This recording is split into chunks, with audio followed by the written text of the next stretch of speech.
Good afternoon, everyone. Welcome to another episode of Smokin' Bulls, the podcast about business, money, and lifestyle. I'm Tyler. I'm Dave. And today we're joined by Niraj Pardeshi of PPI, our managing general agency here in Edmonton. He's our support partner at PPI and helping us develop all of our insurance planning for our high net worth individuals and our business owner clients.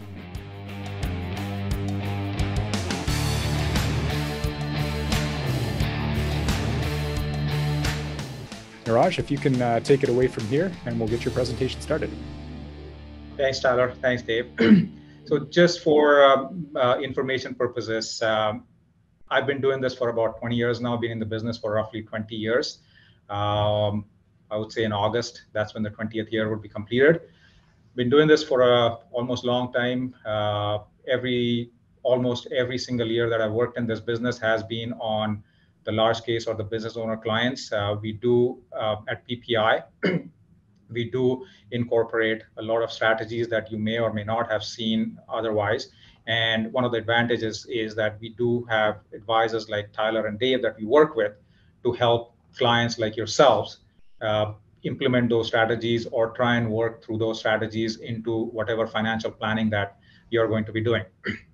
So today's presentation that I am going to go through is going to talk about some of the common strategies, some of the common options that clients that are high net worth or business owners similar to situations like you would have go through.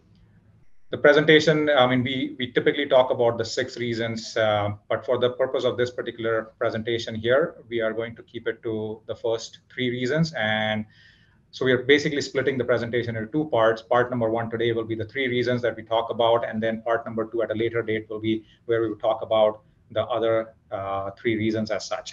As Tyler mentioned, I will go through the presentation. I'm going to try and take a middle of the road kind of an approach where try not to be too technical as well as try not to be on the low level in terms of information as such. If you feel that there is some information that you would like to ask or clarify, etc., please feel free to ask or put it in the chat box, and we will take those questions, comments, etc., at the end of the presentation. Other than that, let's get started. So as I mentioned, today we'll be covering the first 3 reasons, and these are the most common reasons that we see when we are talking about risk management. These are the 3 most common reasons that we see that pop up from clients like yourself. Terminal tax liability is definitely on the higher end of the spectrum there, converting taxable capital to non-taxable capital, and basically retirement cash flow planning. And the reason these 3 are high up is because of typically, even though we work on the risk management side, when we are dealing with high net worth individuals and business owners, one of the things that when somebody asks me, what do you do or how can you help? One of the things that I say is, or my 10-second pitch is basically this, that I help or I work with advisors and their high net worth clients to help increase your net worth as well as reduce your taxes.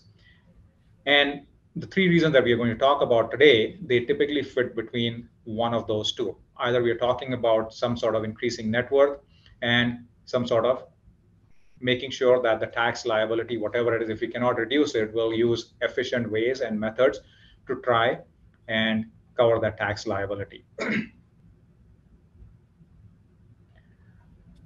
Even though we are going to talk about just risk planning as such, I want to make sure that we put forward the fact that we are still talking about holistic planning. We are talking about financial planning as such.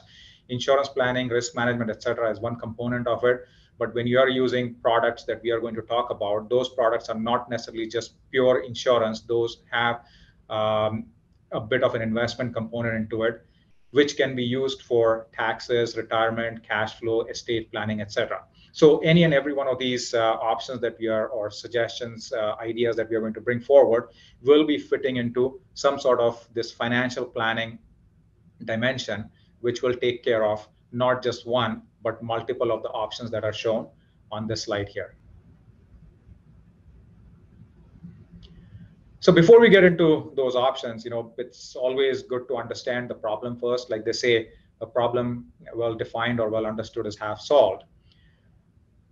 A lot of times what we see is that business owners like yourself, you've grown your business, you started your business, you put your sweat, tears, blood, equity into it. You've grown your business from where it was at, let's say, 10 years, 15 years, 50 years, 100 years from now, and you've grown it to some X plus type of a business as such. Now, when you have a typical business like that, obviously profits profits that stay within the business. And when I say within the business, I don't necessarily mean just in the operating company as such. It could be inside the holding company. It could be any other setup that you've created with a trust, etc., and all of those things. But bottom line is that any income that the corporation, the operating company is generating, which is over and above what is required to run this business, and which you don't take out personally for your own personal use as such, is going to sit inside one of these corporations as retained earnings. I would say that's a really good thing. However, it brings a problem along with it, which is kind of like where, if we mix those two things, I could say that it is a good problem to have, because which it means that you have all of the funds available. However, the problem is that in a corporate setup, the growth on these retained earnings, wherever it is invested, if it is not invested in active business income, that you're not taxed at either the small business rate or a large corporation rate of active business, anything and everything other than that will be treated as passive income, the growth on those recent retained earnings, and they will be taxed at the highest tax rate in Canada. In Alberta, that rate is just a little bit shy of 47%. So that is what's going to happen with the growth on the money that is left over inside the holding company. The good part, yes, you have that much cash. The problem that if you leave it inside the company, then it is going to be taxed at the highest passive investment tax rate. Or if you say, oh, gee, this 47% tax, instead of paying my small business tax rate of 9% or 26 or 23% as such, if I try to take that out, any money out is definitely going to be taxed on a personal tax rate. It could be either income or dividends. I mean, the Canadian tax system is a tax system of integration. So if you are paying the low rate tax inside the corporation, all of the money that you're trying to take out is going to be taxed at a higher tax rate. I mean, that applies for dividends also, eligible versus ineligible. So typical example would be any money out if it was income, and let's assume the highest tax brackets, that'll be about 48%, or dividends if they were ineligible dividends, 42% as such.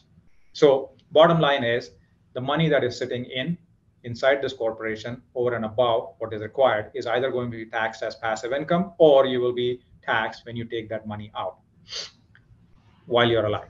So that's the one part of it. The other part of it is obviously the fact that when you as the shareholder pass away, your estate or your net worth is supposed to be deemed disposed just before the time you passed away, which means that there is going to be another level of taxation on this particular holding company. What I mean by that is whatever is the value of the fair market value of that holding company, and I'm talking about anything and everything that the holding company owns, including the shares of the operating company, that will be treated as the fair market value, which will result in taxation. On top of that, there'll be probate and executor fees, other costs, liquidation, and a whole bunch of other things. What I'm trying to get at is the fact that all of the money that is being generated is going to be taxed at some point in time, while you're alive or while you pass away. So one of the options is that you could let it be taxed inside the corporation, or you could let it be taxed outside. But bottom line is that it'll still be taxed. I mean, you could take it out. GIC, we know what happens with GICs. I mean, it's an annual taxation. Stocks at liquidation, your income is going to be taxed on an annual basis. RSPs, yes, you'll get a tax reduction today. However, it'll be taxed at some point in time. Your RIF, TFSA, etc., there will be some sort of taxation. But that's not all. Bottom line is, depending upon where you're investing and how you're investing it, even the growth is being depleted by taxation on an annual basis.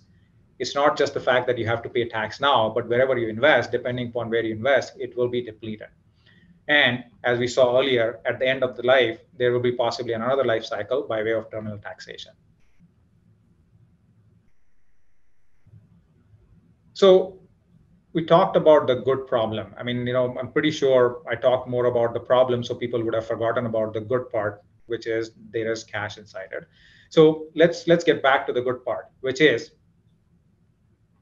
if we have this problem, is there any other option, or how can we use life insurance to help with this option?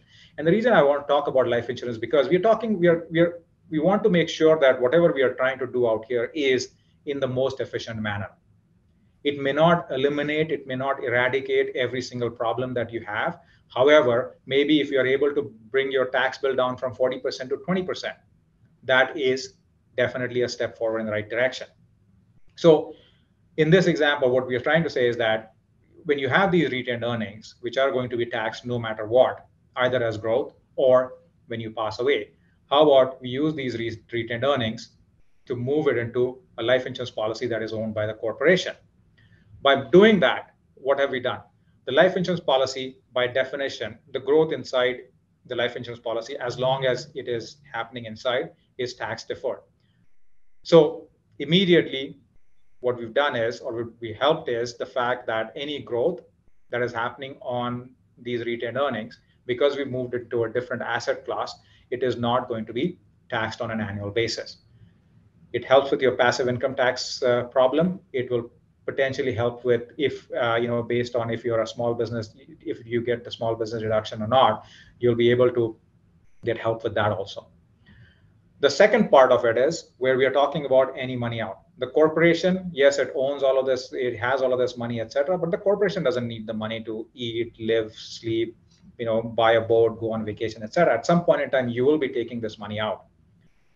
So we saw earlier that any money out is going to be taxed. However, if this cash was transitioned from retained earnings into the cash value of a life insurance policy, in that situation, you could use this asset, life insurance policy, as an asset and use it as a collateral with a lender that will allow you to draw out money, maybe like an annuity, maybe in chunks that you prefer, on the most tax efficient basis. And the reason I say most tax efficient, and we are not trying to take time value of money and those type of things into account here, any loan that you take, it does not get added to your income. However, there is something called as a guarantee fee that you need to pay to your holding company, which is a nominal amount. Most of the times I see anywhere between a 0.25% of the loan balance to about a maximum of 2%. Most people keep it at 1% of the loan balance. So if you're taking $100,000 as loan, maybe you pay 1% of that to your holding company, and then you T4 it out to you. And that's why I'm saying tax efficient, because it is not devoid of tax. So that's part number one, all of the things that you can do while you're alive. When you pass away, there will definitely be taxation. There'll be probate and executor fees, etc., all of those things. However, the distinct advantage that the life insurance policy has is that it not only provides with liquidity as death benefit paid to the corporation, but it provides something called as a capital dividend account. It's a notional account that is available in the tax system, from which tax-free capital dividends can be paid out to the surviving shareholders, which could be, one of them could be the estate also. The advantage of that is that money can be taken out of the corporation on a tax-free basis to pay off the tax payable on the estate, or probate and executor fees, or other costs, liquidation. And what I mean by that is, there, other than the life insurance policy, there would all obviously be other assets. Anything and everything that is on the life insurance policy death benefit, that will always be paid out tax-free to the beneficiaries, without probate, without any executor fees, or without any other costs as such.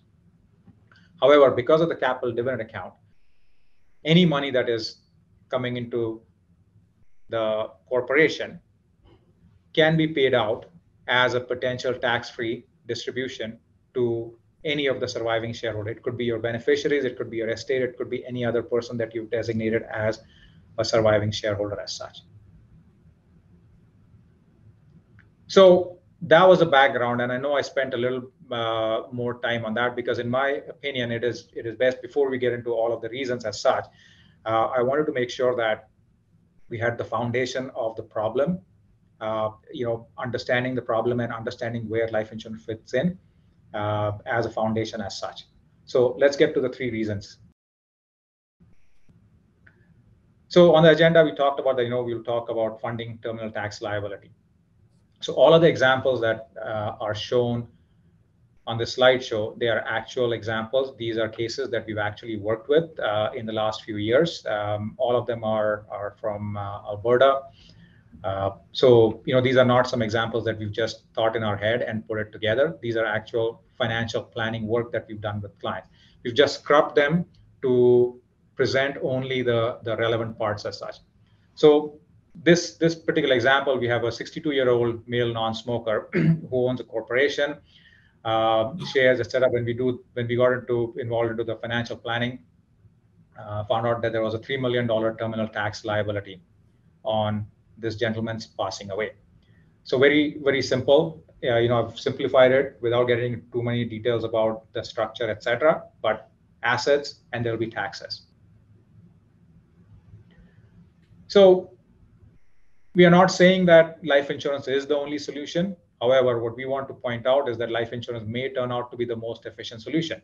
So, it is necessary that we talk about the other options also, because it's not like we don't know that the client has other options. One of them is obviously when the client passes away, whoever is a survivor, they might just liquidate everything. Somebody and liquidate everything and just say, yep, business is wound up, and be done with it. Where the business is supposed to be carried on by maybe a second generation, third generation, whatever, they might want to go and borrow to help pay off the disposition or the liability on the parents passing away. Or the client himself might start some sort of a savings program now, understanding that, oh, I've got this terminal tax liability coming up whenever I pass away, so why not start today? At the bottom, what we've done is we've put together numbers based on certain assumptions that if the estate needed $3 million to pay off the terminal tax liability, how much would each of these scenarios cost? The first scenario, to liquidate, and we're not taking into consideration that there would be a fire sale and all those kind of things. It would cost at least $4 million plus for the corporation to liquidate corporate assets and put $3 million in the hands of the estate to pay this terminal tax liability. If somebody were to borrow based on the corporation's financials and based on the corporate credit lending, etc., they would still need a total of $3.6 million to pay off this $3 million tax liability, assuming that they are using a 5% loan interest rate, which has to be repaid in 10 years as such. If it was savings and they started today, if this gentleman, 62-year-old, started today, he would have to put at least $289,000 every single year at 4% taxable in a taxable environment to get to a total of $2.8 million. That will typically pay off $3 million into the hands of the corporation. Remember, we're all talking about all of these things are happening inside the corporation. This is not happening on the personal side as such. So all of these options, yes, they have their benefits. They do have their issues also. So, these are some of the issues that we think, limit each of these options as such. Disposal, investment choices, liquid assets may be insufficient. What if the markets are down? Obviously, these are not tax efficient. The advantage is that there is no upfront cost. You can just leave everything the way that it is and, take care of it whenever this gentleman passes away. The same goes for borrowing. There is no upfront cost. However, the future is uncertain. Lender may or may not lend. And obviously, there are market conditions to worry about. The savings part, yes, you need to start today. So, that is the opposite of no upfront cost on the other two options. But there is going to be tax payable annually, depending upon how you're investing it. And I would say that most people, if you're trying to save for a known event as such, you would not try to put it into an equity type of portfolio and try to take the wild rides as such. There's definitely going to be insufficient funding in the early years because you don't know, the client may pass tomorrow, the client may pass in 10 years, the client may pass in 5 years. Anyways, I mean, it takes time to accumulate, et cetera, et cetera, et cetera. But the most important part is in this is that it is going to impact cash flow, whereas the other two situations, the first two situations, it is not going to impact the cash flow. So what we are going to do is we are going to introduce the life insurance policy in this mix, which is our image number 2, and see how that helps in this number crunching as such. Next, please. So the first three options that we talked about, they remain the same: 4 million, 3.6 million, and roughly about 2.9 million for liquidated borrow or save. However, if you were to use an insurance policy, and we're talking about minimum funded, just base coverage, $3 million of total death benefit. For that, if the client was underwritten as a healthy gentleman, and this gentleman was, it cost him $165,000 on an annual basis for a 10-year period, guaranteed. After that, no more costs as such. So if you compare from a cost perspective, $4 million, 3.6, 2.8 versus 1.6, etc., all of those costs are going to be applicable depending upon which option is chosen. As you can see, we know that there are other options. However, in this situation, insurance turns out to be the most efficient one. And in terms of the advantages or the disadvantages of this, insurance is tax efficient. The money is going to be available when required. It is flexible. Deposits can vary or even be skipped, depending upon how the policy is funded, depending upon what's happening inside within the client's business or what is happening with the market conditions. They can actually fluctuate the deposits. Depending upon, again, how it is funded, asset values can be used for collateral purposes. The downside, or which is similar to the save option as such, is that premium payments need to be started now. So it is not an option that you can just, will worry about it whenever it happens as such. So that was, part number 1, or option number 1, or reason number 1, as whichever way you want to call it, that one of the things that the clients would definitely look at, how would they take care of the terminal tax liability that is upon their estate in the most tax efficient manner.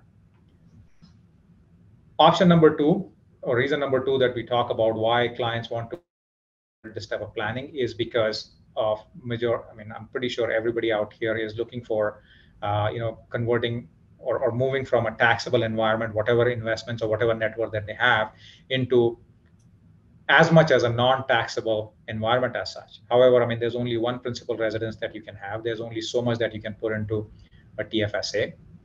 And RSP, yes, you can get a tax break today, but it will be taxable some other day as such. So how do we help move this money that is sitting inside a taxable environment within the corporation to a non-taxable environment? If we refer back to the problem slide, any money that is left inside is going to be left in a taxable environment. Either it is going to be taxed at the passive income tax rate, or if you take it out, it is going to be taxed at whatever your personal tax rates are. So the logic is very simple. You have the corporation which has the money, move it into a life insurance policy, let it grow there, keep it there because you don't need it. And when you pass away, when the shareholder passes away, the life insurance policy pays a death benefit that is tax-free to the corporation. There is a capital dividend account credit that comes in to play, from which funds can be moved to the beneficiaries in the most tax-efficient manner as such. So with that background, these clients, male 69 and female 68, farmers in Alberta, they're already, when I say retired, I don't mean retired as such, but they're moved or they're transferred over the farm to the next generation, to their kids farming. However, in their holding company, they did have roughly about $2 million of cash, which they said they did not need as such. Based on the planning, what we did, we said, okay, so $2 million as cash, if you were to take it out, how much is it going to look like in the hands of your estate? Is there a better way of moving that money? There's a joint loss to die policy on them, deposits of about $135,000. We did stick with the $2 million because we wanted to make sure that there is some room left for contingency if need be. So $135,000 of deposit over a 10-year period, either into an alternate investment for within the corporation or into a life insurance policy as such. At life expectancy, if we look at the results, if the 135 or 1.35 million was left inside the corporation, it would net about 1.4 million or just under 1.5 million dollars in the hands of the beneficiaries. However, if they transitioned it into the life insurance policy, it would net 2.6 million dollars in the hands of the beneficiary. So based on these projections, I mean, we ran this at a 4% GIC rate. However, if they were to equalize the projections, like on both sides, 2.6 million, they would need to get a GIC, they would need to invest into a GIC style investment that had a potential return of roughly about 8.5% every single year, consistently for a period of 26 years. So again, I mean, that shows the value of the tax advantages that the life insurance strategy brings to play in this particular scenario. They could very well leave this money, and 1.5. I'm not saying that 1.5 million dollars is not a good amount of change. It is definitely a really good amount of change. However, if you can do better with the same thing, and in a more guaranteed way. And when I say a more guaranteed way, I mean, we've shown the projection as to grow from a $2 million to a $2.6 million death benefit. However, we know that this is a life insurance policy where the death benefit of $2 million is guaranteed.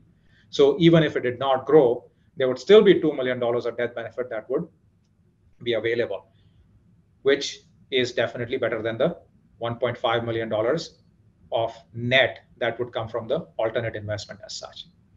So that's your reason number 2 of wanting to move capital that is sitting in taxable environment to a non-taxable, tax-efficient, tax-deferred, tax-preferred environment as such.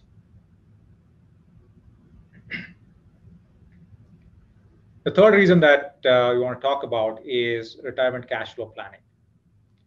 Everybody at some point in time is going to think about, well, I'm into this for a long period of time, or my kids have come into play, or maybe I am selling this business, etc., and moving on to that stage of life where you are actually trying to do the typical things that most people would do in retirement. However, that definitely needs money. I mean, a lot of those things will definitely need money still. Is there a better way of retirement cash flow planning? And again, as I said earlier, we know that there are other options. We are only trying to say that there might be better options depending upon your situation. By no means, this is the only options. We do know that you could have your X amount of, your non-registered assets, your registered assets. You could have income from other sources, etc. However, one of the things that most people would look at is the fact that, is there a way for me to try and secure this income in some way, shape, or form with the lowest amount of taxation? And the reason for that is because when you add taxation is money that is leaving your bank account. So you may have non-registered assets, or your combined income from all of your sources may be at a higher rate. However, because of taxation, it might come down to X minus whatever number of dollars that is. Maybe that is good enough for you. Maybe that is not good enough for you. Maybe you want to look at something that is going to provide you with the same amount of benefit, however, with lower taxation as such.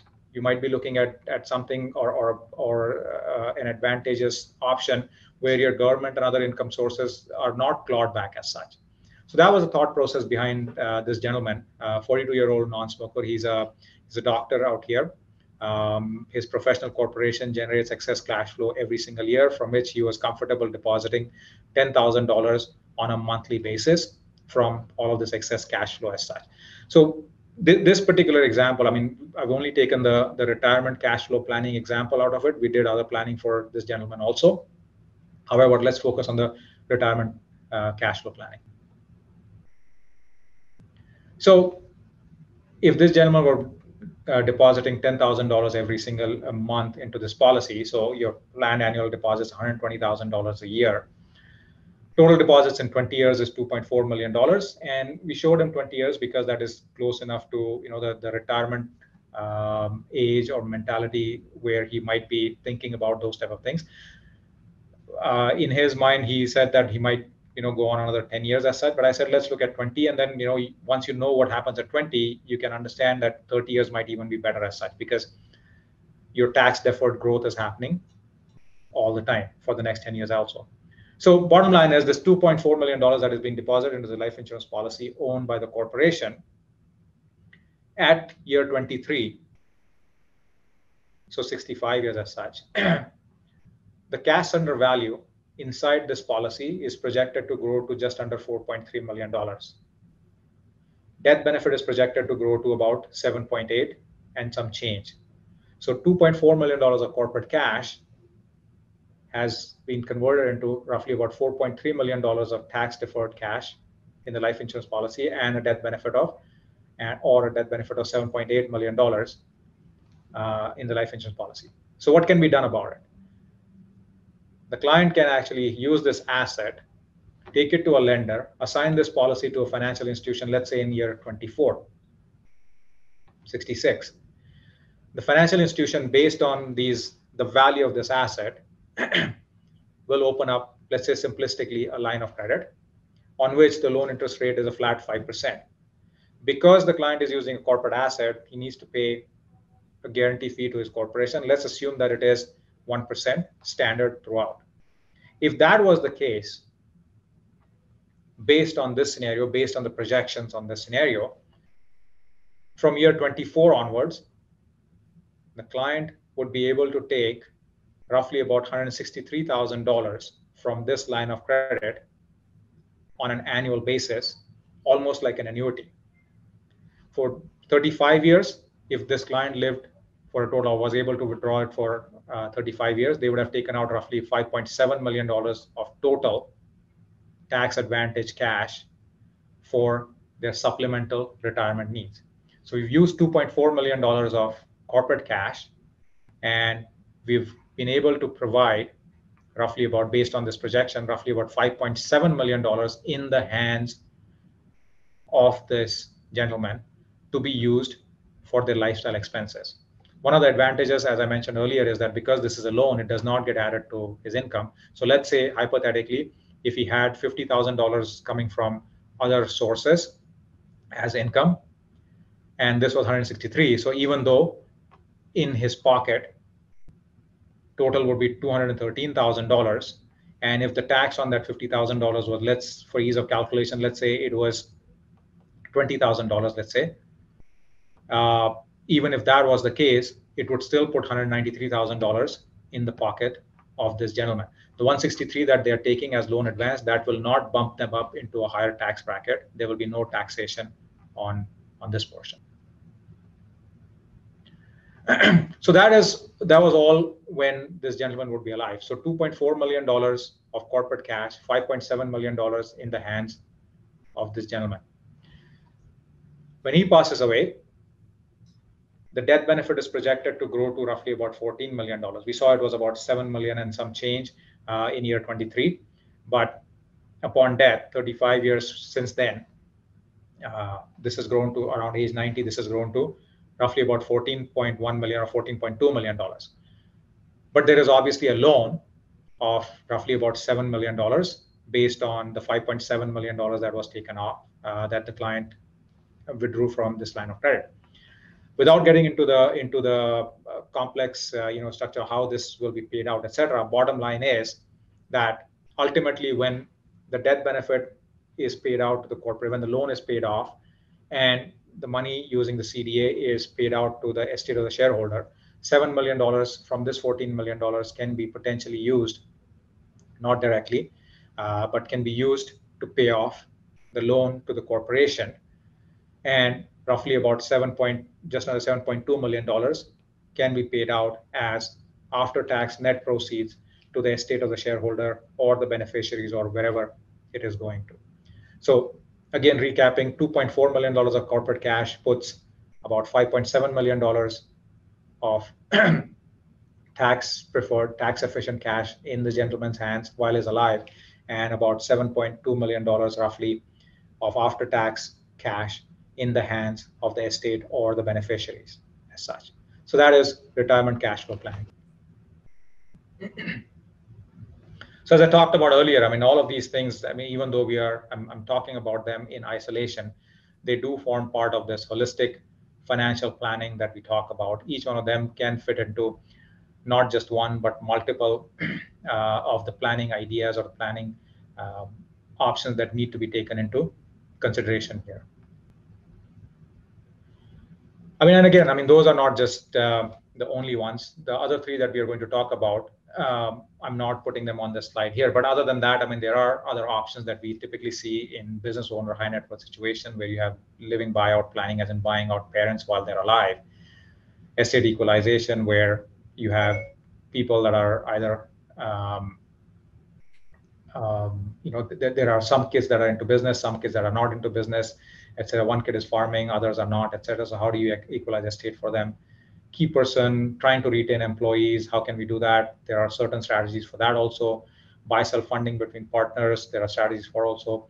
As I mentioned on the retirement cash flow planning, that is not the only way. A corporate insured annuity can actually help with not just lowering the fair market value of the corporation, but providing with some sort of tax preferred benefit going out for the purpose of terminal tax planning also, or putting money into the hands of the shareholder also. And of course, then there is planned giving, which can help with any and every part of tax planning while they're alive or when they pass away. So that was the part of or the portion of 3 reasons out of the 6 that we wanted to talk to you about. That was great. Thank you. As mentioned earlier, this is part 1 of 2. So there are 3 more reasons that we're going to discuss. That's in the fall, I believe September 15th. We've got a scheduled webinar coming up for that. We'll get invites out to it, of course, before the date.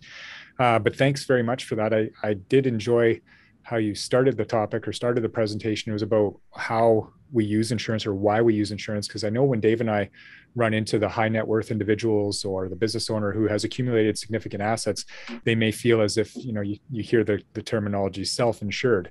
And I guess technically they are. They have enough money to leave behind. Their estate will be fine. Their kids will be fine. The people they want to take care of are going to be just fine. But your presentation is showing us how if we use insurance, we can enhance the value of the estate. But not only just the estate, we can enhance our own retirement income planning. We can reduce our tax burdens that we have inside of our companies. And that's a good presentation, Niraj. And we're looking forward to seeing the next 3 reasons. Right. You're most welcome. So before we're not going to cut things off here, we do open the lines to questions. So for our viewers, there's the ability within Zoom to enter the chat below and type a question out. We will see them here on our side. But to get the ball rolling, I know I jotted a few things down. So we'll ask you a few questions, Niraj, from our side. Okay. So I'll just catch up here on my notes. I was reviewing your terminal tax liability. So at death, having a tax liability, you talked a lot about the business owner having to transition their business proceeds out of the company. I know we've ran into people before, and maybe you can speak on this, but not just business owners, but maybe high net worth individuals who own a cabin or cottage property that they want to transition to, and the new or the surviving generation. That transition is going to trigger some tax. I mean, it's not your principal residence. So does this work in that strategy as well on kind of on the personal insurance planning side? Absolutely. I mean, anybody that passes away, the law states that you're supposed to have disposed or deemed disposed your assets, a second, a minute, an hour before you passed away. So the assets don't necessarily just mean corporate assets as such. It is any and every other assets. Now, to answer your question, Tyler, that yes, what people will do, they will have in their will that my cottage goes to X and Y and Z. And that's perfectly fine. However, nobody can dictate to you what you can do or what you cannot do with your own asset. What they can dictate is how does the taxation work on it. So yes, the tax liability, irrespective of whether it's going to your son, daughter, niece, blah, blah, blah, or anybody that is not your principal residence, the cottage will have some sort of a tax liability. And there's formulas there where you can reduce it, and mark my word, it is reduced. You cannot eliminate it, but if you're using insurance, or you could typically use insurance the same way that I showed for the purpose of the shares, for the purpose of whatever is the tax liability that is going to be on the cottage as such. So that's one part of it. The other part, at the later end of the presentation, I did talk about estate equalization as such. I mean, there's one cottage, but there are maybe 4 kids, right? How do you, one of them, I really don't want that cottage. If I would to speak about my daughter, who is allergic to all kinds of pollen and things like that, she really doesn't want to go to these things. She say, hey, I don't want it. I just want out, and maybe just the cash. So again, insurance is not just about the tax liability, but it can, like specifically to the cottage example, we can use it for these type of things also. Great. Just a question, Niraj. Basically, when a corporation owns a policy, whether it has a debt against that policy for a personal loan or not, when the proceeds of the policy pay out through to the CDA and are distributed to other shareholders or to the state, is probate applicable at that point? So probate is applicable on whatever are the assets that are going from one to the other. The life insurance death benefit is being paid to the corporation. So there is no probate on that part. But once it forms part of the corporation, right? So it forms part of the client's estate, because the estate still owns shares of the corporation. That is how the proceeds will be probated. So it is not a direct probate as such, but there will be some sort of a probate action. So it's gonna be included in probate for settling the estate for the individual. Not, there's no corporate probates, so to speak. It's just based on the assets of the individual. Okay. And the guarantee fee, I guess, since we're kind of tapping on the same subject, you said 0.25 to 2%. Is this tied to the quarterly prescribed rate normal, or is this just what an individual in their tax account might assess as the proper guarantee fee for the situation? So this is a common misconception that it needs to be, or it is tied to the prescribed rate. No, prescribed rate is totally separate from a taxation perspective or from a tax law perspective. The guarantee fee is basically, if I were to simplify this, and this is not the exact way I said, but if I were to really simplify it, is if I go to a lender and say, you know what, I want X amount of line of credit personally, the lender might say, oh, you know what, 4%. However, if I say to the lender, well, I've got this corporate asset that I can use to back it up, now the lender might say, 3.5%. So the simple logic, and like I said, this is not exactly how it works, but the simple logic is that by using a corporate asset, I'm actually getting an advantage of 0.5%, correct? Because instead of paying 4%, now I can pay 3.5%. So if that's the case, then shouldn't you reimburse, or shouldn't you pay some sort of a fee to the corporation because you're getting that advantage as such? So that's typically how it is done. Where does that number come from? It depends from client to client. That's why we see a range of 0.25 to 2% as such on the higher end. I mean, I don't see 2% that much, but I've seen it more than a couple of times. That's why I say that is that big of a range. But in no way, shape, or form it is tied to the prescribed rate. And then carrying on with the guarantee fee, then the guarantee fee that you're paying it on the value of the loan that you draw that year. So if this is year 5 and I've been drawing $100,000 for 5 years, I'm paying the guarantee fee on this year's $100,000 draw, not on the cumulative balance of the loan. No, you're paying it on the cumulative balance of the loan. Okay. So the guarantee fee is applicable on the outstanding loan balance. So let's take an example. Like if your loan balance is $500,000, yes, you have to pay $5,000 from your pocket, like personal after-tax dollars, to the corporation, which you can either dividend out or you can T4 out, whichever way it is. So your hit is not going to be the entire 1%. It will be 1% minus whatever the taxation or whatever is the taxation on the 1% as such. And in a lot of these situations, Dave, what happens is the insurance policy has enough cash that you can actually borrow once you know that, let's say you 5,000, and let's say for ease of calculation, we say that 50% is a tax hit. So your net to the pocket is 2,500. The insurance policy has enough growth in there that could actually borrow that $2,500 net, so that you're from the guarantee fee perspective, you're zero or you're even. Right. So I mean, when you get a policy where your loan's up to $2 million and at 1% you're at $20,000, that's a good chunk. Somebody's just taking the 20 out of the loan and paying the guarantee fee with the loan proceeds. Well, we suggest that you pay the guarantee fee first and then take the loan advance, not the other way around. Okay. Yep. I mean, it's all about creating a proper paper trail. Right. Like ultimately, if you pay it today and you borrow from it tomorrow, it does not really make that big of a difference. However, it is about creating that proper paper trail that, yes, we paid it first and then we borrow. We did not borrow to pay it. Yep. Okay. And in regards to the loan that people take, I know when we've set these up, Niraj, some of the concern is around how easy is this loan to get? It sounds so great, but is it difficult to use a policy as collateral? How favorably do banks or do lending institutions look at these policies? So I would say that it is easier than doing front-end leveraging, because in this situation, there is already cash that is on the books. It's not like, where we talk about front-end leveraging, where the first year that the client pays, there is literally no cash value in there. So banks definitely look at these type of arrangements in terms of the retirement cash flow planning more favorably than the front-end leveraging.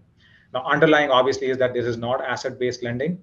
They will still look at the client in totality. They will do full financial underwriting, even though you are putting an asset as collateral, which already has, let's say, $3, $4, $5 million of cash sitting in it. They will still do full financial underwriting on the client. They will still do, credit checks and things like that. For most people, if this is the only asset that you have, I would say that, you have bigger problems than trying to worry about whether the bank will lend you on this or not. Makes sense. Let's see here. I think I already asked that one. Yeah, I think you made some comments on obviously the passive income tax situation. That's obviously something we work on with the use of insurance, or from our investment management side, there's ways for us to structure investments so they don't trigger an annual taxation event. But we're finding for sure that clients are looking at ways to shelter some of this and not end up with a slip that will affect their operating income taxation and start getting them taxed at much higher rates. So we've used this. It's a great tool for that. And definitely we have multiple clients that we've worked with where, we call it a meltdown. I mean, there's money in the holdco that's never going to get used. Yep.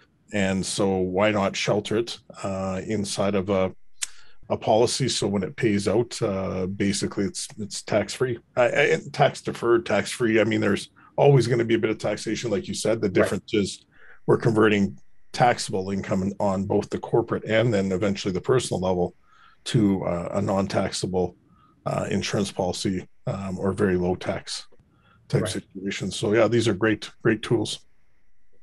Yeah. Excellent. One quick question as well, Niraj, on my side was your illustrations when you're comparing the investment inside of a policy to an alternate investment, and you suggested that your comparison was relating to a 4% GIC. Some of our viewers might be questioning, what is the investment inside of the insurance policy? What's your performance there, and how do you create that side of the illustration? So the investments inside the insurance policy, they typically have a portfolio that is roughly about 70% fixed income and about 30% on an average as equity portfolio. Depending upon the company that we use, it might be a 60-40 split. It might be I've seen in some years it go down as low as 55-45 as such. But on a typical basis, we see that it is 70% fixed income and 30% equity. Some of the products that we use, the returns, the cash value growth that you see inside the policy is not just dependent on the investment component, it is dependent on other factors also. Insurance companies are in the business of managing risks. So, it is, I would be repeating something that is a well-known fact, that they would definitely want to manage the risk that they take also. Depending upon, and the way that they manage that is obviously in terms of pricing, in terms of underwriting, etc., from which when clients actually live longer than what their projected mortality is based on the mortality tables as such, there is definitely going to be some sort of a gain as such. So those are some of the gains that get passed on to these policies also. So it's not an easy way to say that X amount of return comes from here, Y amount comes from there. So that's why typically we look at whatever the company puts out as a dividend scale interest rate as such, which is the return based on the investment component only. Typical during the low interest rate environments, if I look back at the last 3, 4, 5 years where we've had really low interest rates everywhere, we've had returns that were stagnated. Majority of the companies have stayed within the 5.5% as a dividend scale interest rate ballpark as such. We've seen at least one company increase their dividend scale interest rate this year by about a 1/4 percentage point. So we are seeing those slightly trickle up. We are seeing that the returns to the GICs are also going up, right? Similarly, the companies that are able to move money from the various bond portfolios, they will be able to get those type of returns as such. So I know that's a long-winded explanation there, but unfortunately, I cannot just put a number out there and say this is what it is without trying to explain,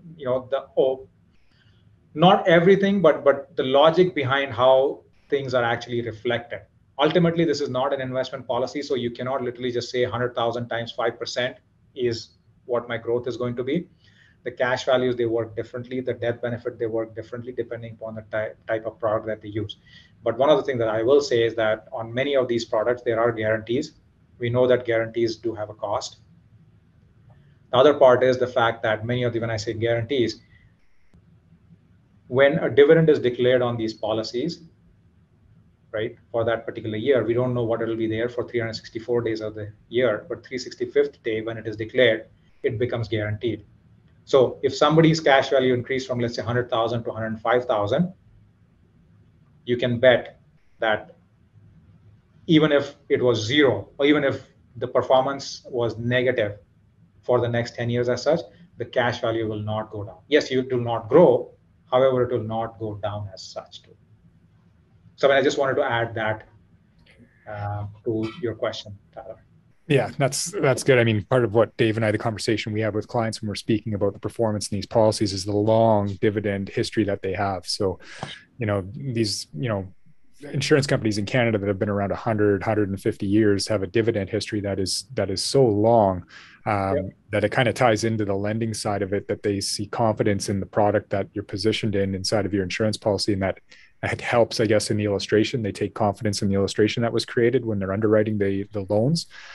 Because they can see that super long dividend history in terms of its performance. So usually that gives our clients a bit of confidence going forward to say, okay, well, if this is what has happened for 100 years, we've been through numerous market cycles in that 100-year period, we can probably expect we're going to be okay going forward.